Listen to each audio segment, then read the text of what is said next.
Hello mga B! Tayo magluto ng alugbati with oyster sauce. Lagisa lang ako ng bawang dito tsaka ng sibuyas.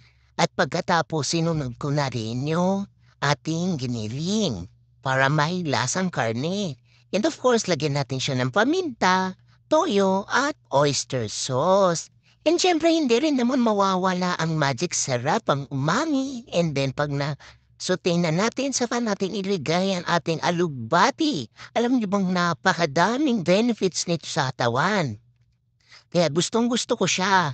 Especially 'pag Friday, nagmumunggo tayo, maganda yan ipanglahok sa ating munggo. And then nilagyan ko na rin siya ng konting asin lang and then slurry para medyo lumapot yung kanyang sabaw. And nilagyan ko pa siya ng, dried, tofu dito. Medyo masarap yan. So, overload na overload ang ating stir-fry spinach. O, di ba? In English, puta. So, ito na nga.